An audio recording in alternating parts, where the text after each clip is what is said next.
Assalamualaikum warahmatullahi wabarakatuh. Perkenalkan nama saya Zainul Fikri Rahab dengan NIM 2523174. Di sini saya akan melaksanakan UAS mata kuliah jaringan nirkabel yang diampu oleh Bapak Rian Amanda. Baiklah, sebelum sebelumnya di sini kita akan membahas 5 materi. Jadi yang pertama kita akan membahas tentang apa itu antena dan gelombang elektromagnetik. Nah, di sini dapat kita lihat bahwasannya eh, antena adalah perantara perangkat elektromagnetik dan udara sebagai media transmisi. Nah, antena ini berfungsi eh, sebagai pengubah sinyal listrik menjadi gelombang elektromagnetik untuk dipancarkan dan juga sebaliknya berfungsi menangkap gelombang lalu mengembalikannya menjadi sinyal listrik. Nah, ketika kawan-kawan melihat antena di rumah, baik itu berupa antena batang yang tegak seperti di TV ini atau yang biasa kita lihat di parabola-parabola televisi. Nah, itu yang dinamakan dengan antena. Antena itu seperti yang sudah jelaskan tadi, fungsinya itu mengirimkan eh, sinyal listrik, kemudian diubah menjadi gelombang elektromagnetik untuk ditangkap oleh satelit. Ataupun gelombang elektromagnetik yang diberikan oleh satelit itu ditangkap lagi, kemudian dialirkan menjadi listrik dan masuk kepada perangkat kita sebagai data. Nah, fungsi antena itu ada dua. Yang pertama transmisi, yaitu yang pertama tadi yang sudah kita jelaskan, sinyal listrik, kemudian yang diubah menjadi gelombang elektromagnetik dan dipancarkan ke udara. Kemudian ada namanya resepsi, di mana resepsi ini antena akan berfungsi sebagai penangkap gelombang elektromagnetik tadi, kemudian diubah kembali menjadi sinyal listrik, dan sinyal listrik tersebut akan disalurkan ke perangkat-perangkat kita. Nah, contoh-contoh perangkat yang termasuk pada antena itu seperti router WiFi, access point, modem, BTS seluler. Maksudnya BTS seluler ini tower-tower jaringan yang biasa kita lihat di sekitar kita, kemudian radio dan satelit. Nah, sejarah singkatnya antena, konsep antena sendiri berkembang dari penelitian Maxwell dan eksperimen Hertz pada akhir abad ke-19. Nah, kemudian antena ini berkembang pesat setelah Marconi berhasil melakukan komunikasi radio jarak jauh. Kemudian kita lanjut, apa sih itu gelombang elektromagnetik? Kalau kawan-kawan ingat di pembelajaran sebelumnya di video saya yang lalu, kita sudah membahas tentang gelombang elektromagnetik ini, eh, di mana gelombang elektromagnetik sendiri merupakan material yang merambat di udara tanpa media fisik. Nah, kita juga sudah pernah bahas sebelumnya bahwasannya gelombang elektromagnetik ini mempunyai frekuensi di mana frekuensinya ini dihitung atau disimbolkan dengan hertz. Kemudian gelombang elektromagnetik juga memiliki eh, panjang gelombang, amplitudo dan fase. Nah, semakin tinggi frekuensi dari gelombang elektromagnetik ini, maka panjang gelombang lebih pendek, namun membawa data lebih besar. Sebaliknya, jika jika jangkauannya lebih pendek, jika frekuensinya lebih rendah, panjang gelombangnya bisa lebih luas, namun data yang dibawa bisa lebih kecil. Contohnya di sini yaitu WiFi 2,4 GHz memiliki panjang gelombang sekitar 12,5 cm.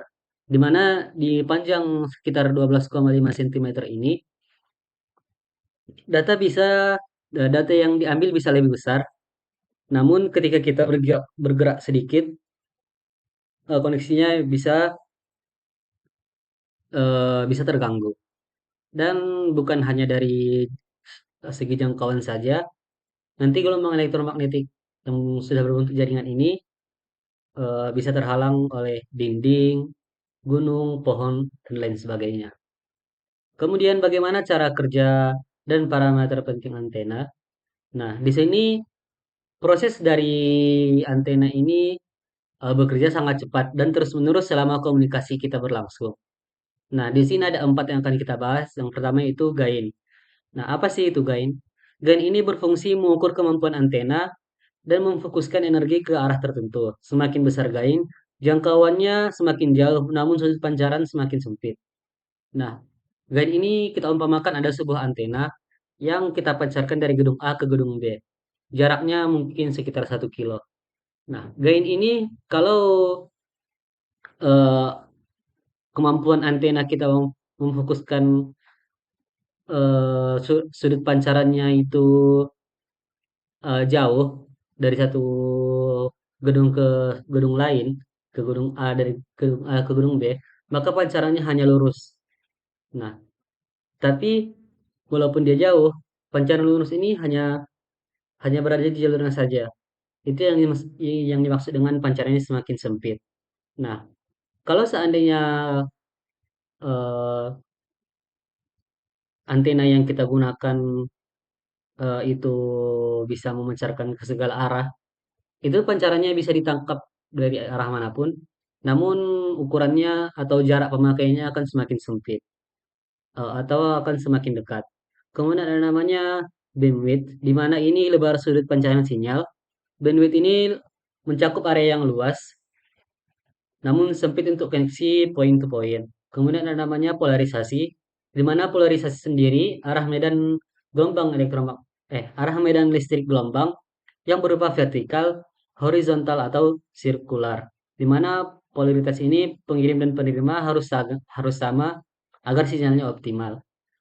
Kemudian yang terakhir ada VSWR, yang mana ini mengukur kualitas pencocokan impedansi, yaitu nilai idealnya adalah 1:1. Nah, VSWR tinggi berarti banyak data yang terpantul dan efisiensinya menurun. Kemudian di sini kita memiliki 4 jenis antena dan penerapannya. Yang pertama, antena omnidireksional.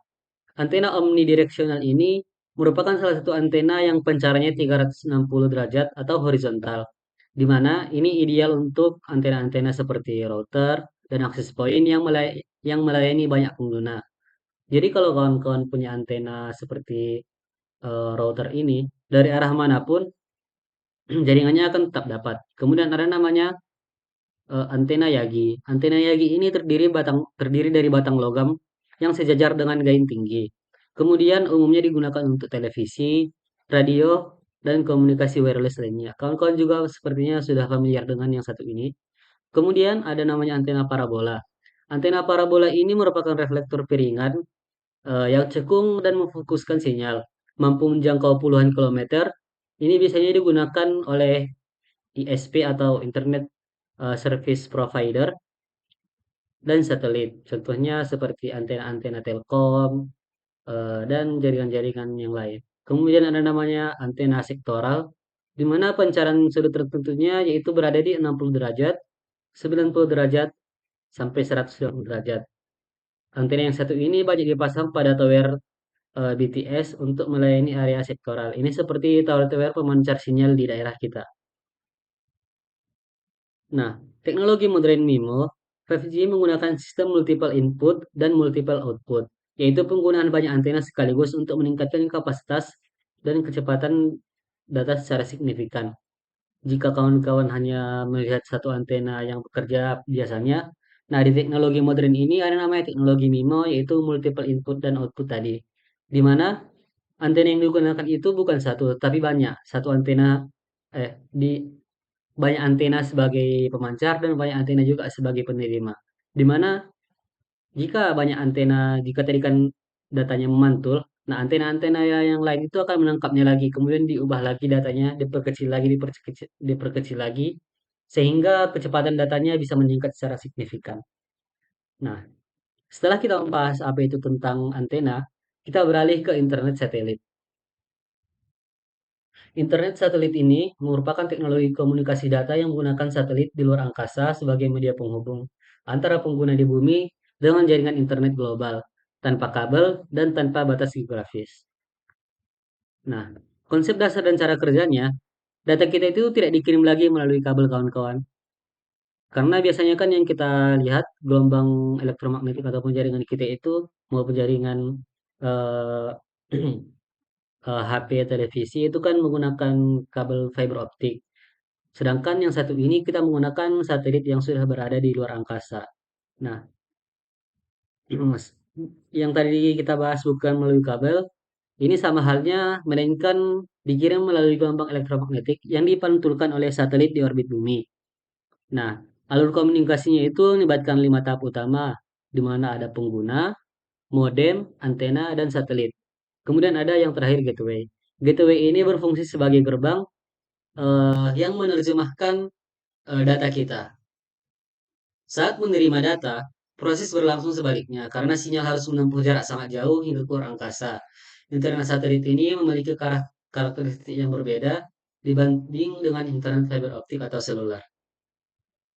Nah, komponen utama dari sistem internet satelit ini yaitu yang pertama antena parabola di mana memfokuskan dan mengarahkan sinyal ke satelit tertentu. Semakin besar parabolanya, gainnya semakin tinggi.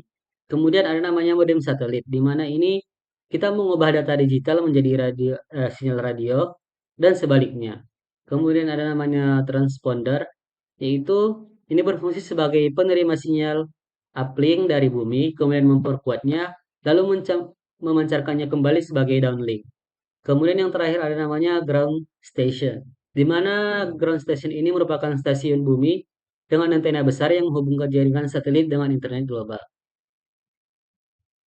Kemudian ada namanya frekuensi dan VSAT, di mana ini pita frekuensi satelit.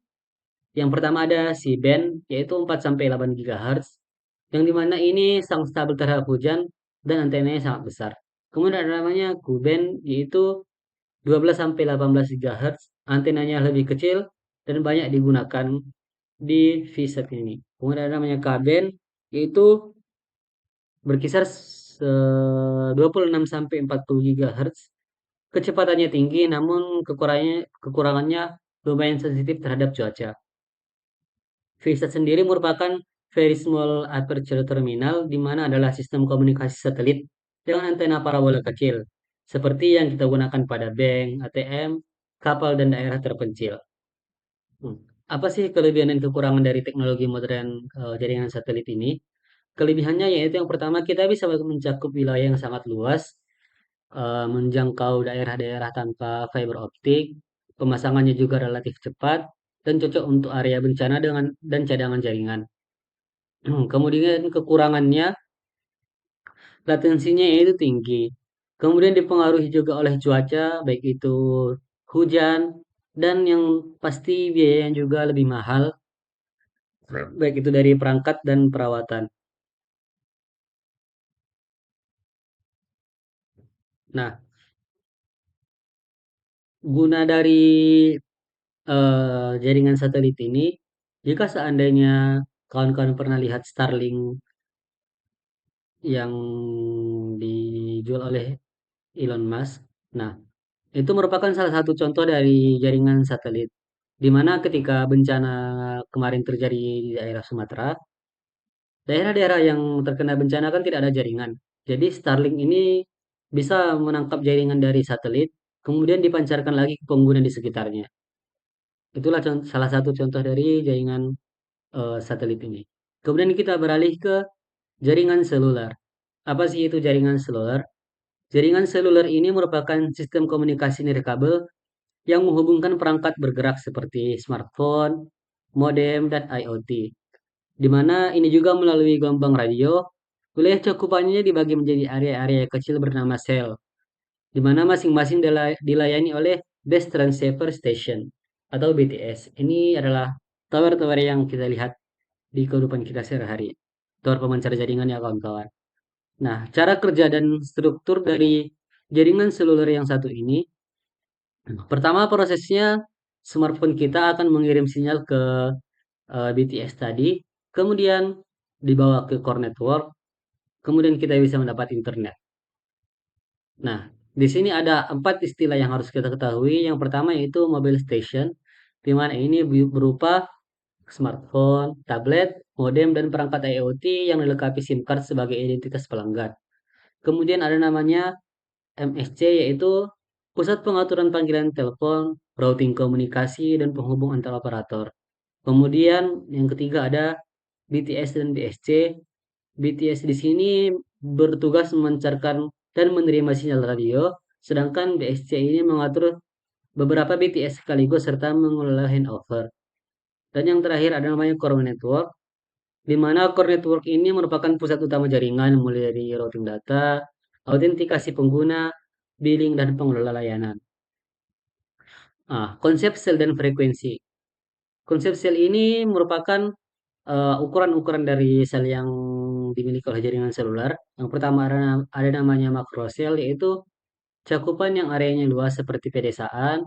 Ada mikrosel seperti area perkotaan padat. Ada pikosel yaitu dalam gedung. Dan adanya femtosel.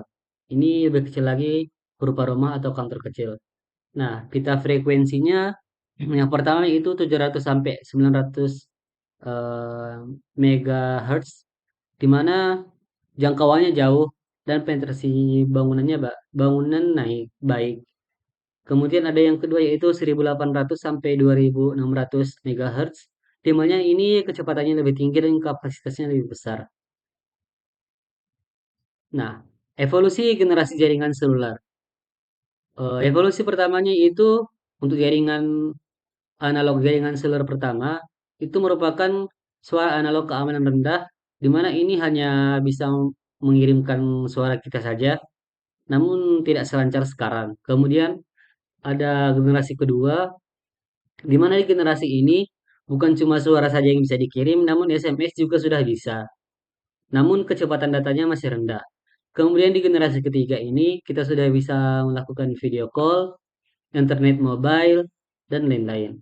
Kemudian di generasi keempat ada 4G Lite, di mana pada generasi keempat ini kita sudah bisa streaming langsung dari melihat siaran live, game online, dan kecepatannya bisa ratusan Mbps. Dan yang terakhir ada generasi kelima, di mana generasi kelima ini biasanya digunakan pada smart city, teknologi-teknologi IoT, mobil otonom, dan lain-lainnya. Nah, teknologi kunci dan perbandingan dari jaringan seluler ini. Yang pertama ada namanya handover, di mana handover ini bertugas memindahkan koneksi antar BTS atau tower tadi saat pengguna bergerak, memastikan komunikasi tidak terputus. Nah, jika seandainya kawan-kawan dalam perjalanan kemudian menggunakan HP untuk menelepon, setiap kawan-kawan bergerak dari satu daerah ke daerah lain, kan selama perjalanan banyak tower-tower yang kawan-kawan lewati. Nah, si handover ini akan mengatur ketika kawan berpindah tempat, koneksi antara satu tower dan tower lain itu tidak terputus. Jadi semakin bagus towernya, komunikasi kawan-kawan juga semakin baik. Kemudian yang kedua ada yang namanya antena dan MIMO, di mana ini merupakan tower BTS yang menggunakan antena sektoral, dan sedangkan MIMO ini merupakan multiple input dan output yang sudah kita bahas tadi, yang berguna untuk meningkatkan kapasitas dan kecepatan data. Kemudian ada namanya cost, di mana ini mengukur throughput, delay, jitter, dan paket loss untuk menjamin kualitas layanan. Kemudian ada perbandingan antara seluler dan WiFi. Jaringan seluler ini cakupannya lebih luas, mobilitasnya lebih tinggi, namun kecepatannya lebih rendah. Sedangkan WiFi kecepatannya tinggi dalam area lokal yang sangat terbatas.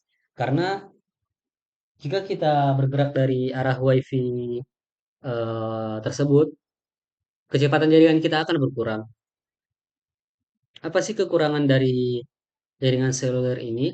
Kekurangannya yang pertama yaitu rentan interferensi. Kemudian semakin padat penggunanya, jaringan seluler ini bisa menyebabkan overload. Kemudian yang terakhir, biaya infrastrukturnya yang cukup mahal. Kemudian materi kita yang selanjutnya kita akan membahas tentang jaringan sensor nirkabel atau wireless sensor network, di mana sistem jaringan ini terdiri dari banyak sensor kecil yang saling terhubung secara nirkabel untuk mengumpulkan, memproses, dan mengirim data lingkungan ke pusat pemantauan. Ini merupakan fondasi utama dari teknologi IoT, smart city, dan otomatisasi modern. Contoh penggunaan dari wireless sensor network ini seperti monitoring suhu, smart agriculture, smart city, dan kesehatan pasien. Nah, bagaimana sih cara kerja dan komponen utama wireless sensor network ini? Yang pertama, kita harus mempunyai node atau sensor-sensor yang bisa mendeteksi baik itu cuaca, eh, getaran gempa, tsunami. Nah, itu kita letakkan di tempat-tempat tertentu. Kemudian dalam node tersebut ada namanya microcontroller yang berfungsi sebagai otak dari si node tersebut. Kemudian setelah itu kita harus mempunyai transceiver di mana transceiver ini berfungsi sebagai pengirim ketika data-data tadi baik itu data cuaca, data pergerakan bumi tadi terkumpul di microcontroller node kita. Kemudian si transceiver ini berfungsi untuk mengirimnya ke database dari pemerintahan, baik itu umpamanya ke BMKG ataupun ke yang lain-lain. Nah, komponen setiap node sensor ini seperti yang sudah kita jelaskan tadi, ada namanya sensor, microcontroller, transceiver, dan power supply. Power supply ini tidak harus terhubung ke listrik langsung, bisa menggunakan baterai, namun baterainya bisa lebih hemat lagi. Nah, arsitektur dan topologi yang digunakan pada eh, teknologi wireless sensor network ini ada namanya single hop, di mana sensornya langsung ke base station, sederhana dan cepat, namun jangkauannya terbatas. Nah, jika seumpamanya kawan-kawan membayangkan contohnya itu ada satu node yang berfungsi untuk mengukur cuaca di suatu daerah.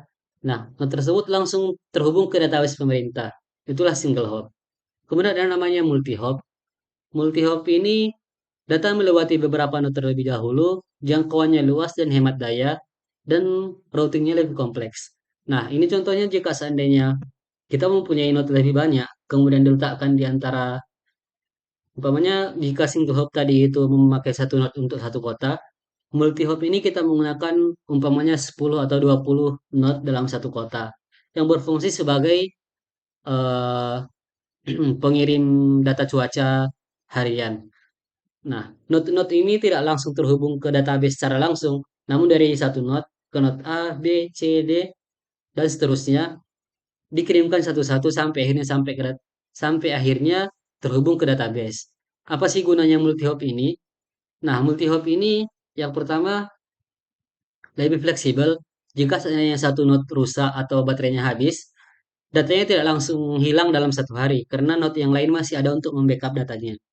Kemudian cara ini juga eh, memperpanjang umur node karena pemakaian baterainya akan lebih rendah. Kemudian topologi-topologi yang digunakan ada topologi star, topologi mesh, dan topologi tree. Untuk teknologi komunikasi yang digunakan pada wireless sensor network ini itu seperti Zigbee, yaitu ini kita bisa mendapatkan Zigbee itu dengan hemat daya yang menjadi pondasi teknologi IoT zaman sekarang. Kemudian ada namanya Bluetooth, di mana ini jaraknya lebih dekat, konsumsi rendah, smartwatch, dan kesehatan. Kemudian ada juga namanya Wi-Fi. Ini merupakan jaringan yang kecepatannya tinggi, cocok untuk monitoring real-time indoor. Nah, untuk penerapan karakteristik wireless sensor network ini, seperti yang sudah kita bahas tadi, ini seperti smart agriculture, di mana ini memonitoring kelembapan tanah, suhu, dan irigasi otomatis untuk hasil panen optimal. Kemudian ada smart city, seperti parkir pintar, monitoring lalu lintas, dan lampu jalan otomatis berbasis sensor. Kemudian ada yang ketiga, yaitu monitoring kesehatan, seperti pemantauan detak jantung pada smartwatch, tekanan darah, dan kondisi pasien jarak jauh secara real time. Kemudian yang terakhir, yaitu monitoring lingkungan, seperti deteksi banjir, kualitas udara, dan pemantauan aktivitas gunung berapi secara otomatis. Nah, ada beberapa kelebihan dari wireless sensor network ini. Yang pertama, instalasinya fleksibel tanpa kabel. Kemudian monitoring real time-nya otomatis. Skalabilitas biayanya rendah, kemudian self organizing, yaitu maksudnya eh, si node-nya itu bisa mengatur dirinya sendiri. Kemudian ada keterbatasannya juga di mana baterainya rentan habis. Kemudian karena ini berbasis wireless, tentunya tidak akan luput dari yang namanya penyadapan dan serangan DOS.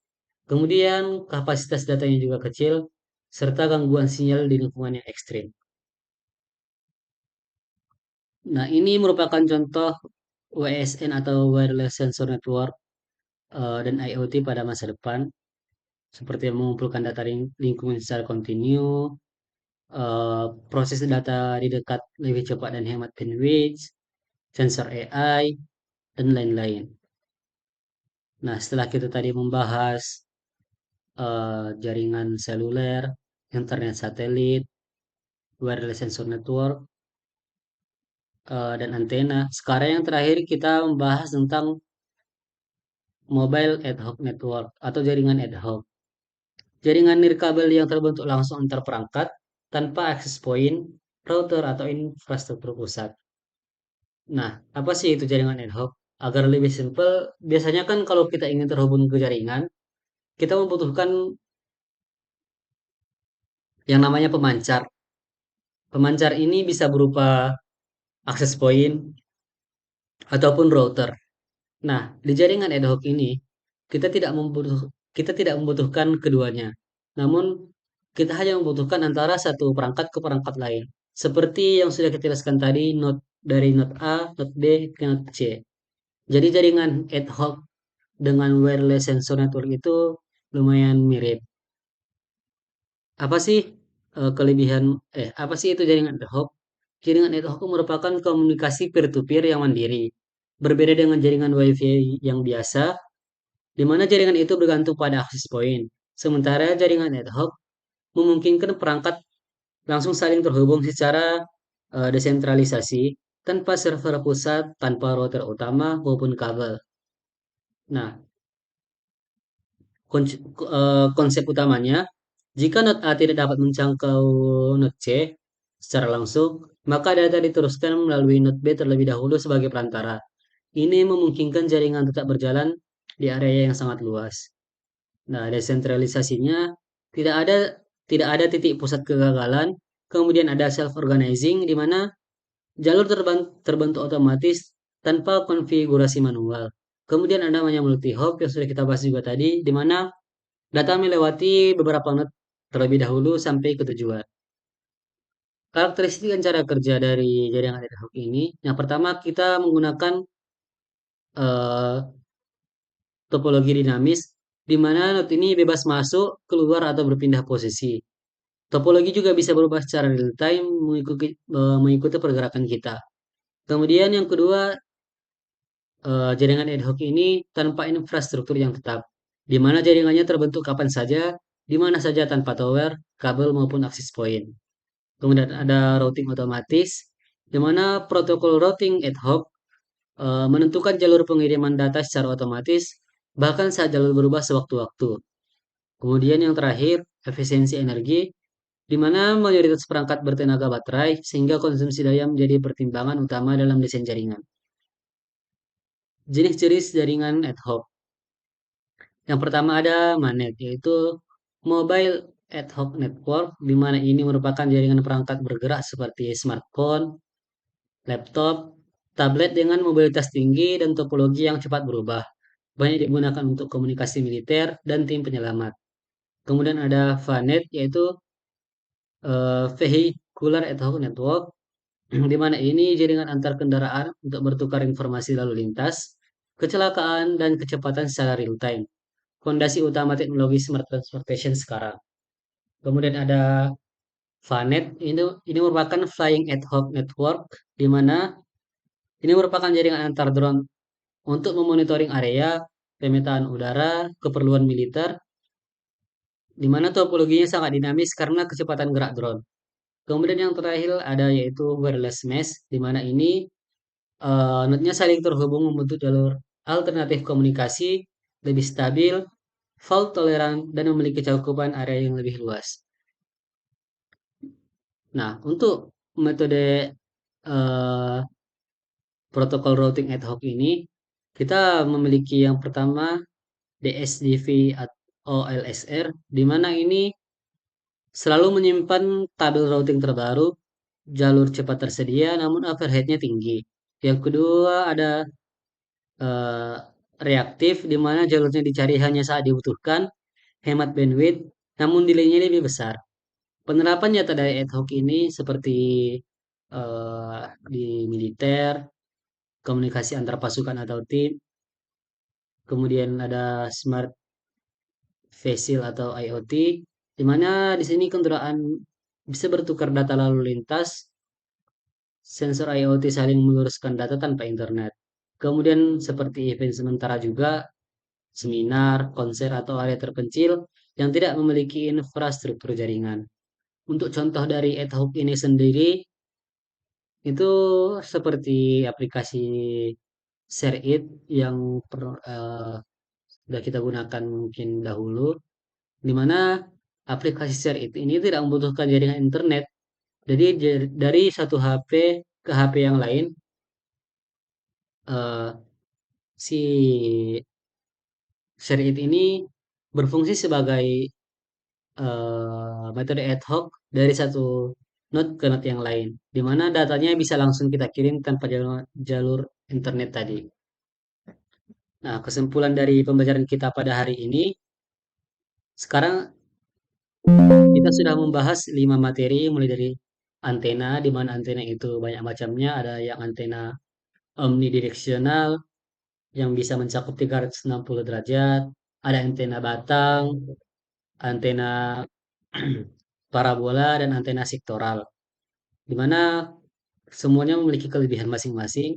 Kemudian kita juga sudah membahas internet satelit, di mana internet satelit ini kita tidak menggunakan lagi yang namanya kabel fiber optik, namun internetnya dari jaringan yang dipancarkan oleh satelit di luar angkasa, kemudian ditangkap oleh stasiun-stasiun di bumi seperti Starlink yang dimiliki oleh Elon Musk. Kemudian yang ketiga ada jaringan seluler, di mana tadi jaringan seluler ini itu dibagi menjadi area-area kecil yang sudah kita sebut dengan sel, di mana ini berupa tower-tower yang sering kita lihat di kehidupan kita sehari-hari.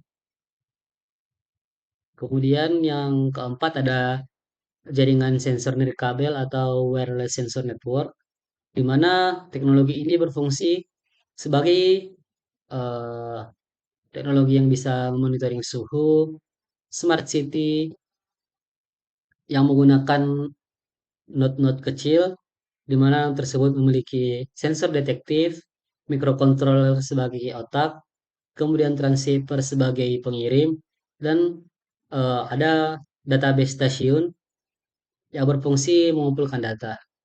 Dan yang terakhir yaitu jaringan ad hoc atau ad hoc network, di mana ini merupakan komunikasi jaringan peer-to-peer antara satu perangkat dengan perangkat lain tanpa menggunakan pemancar seperti access point, router, dan lain-lain. Mungkin cukup sekian materi kita pada hari ini. Kurang lebihnya saya mohon maaf apabila ada kata yang salah. Wabillahi taufiq wal hidayah. Wassalamualaikum warahmatullahi wabarakatuh.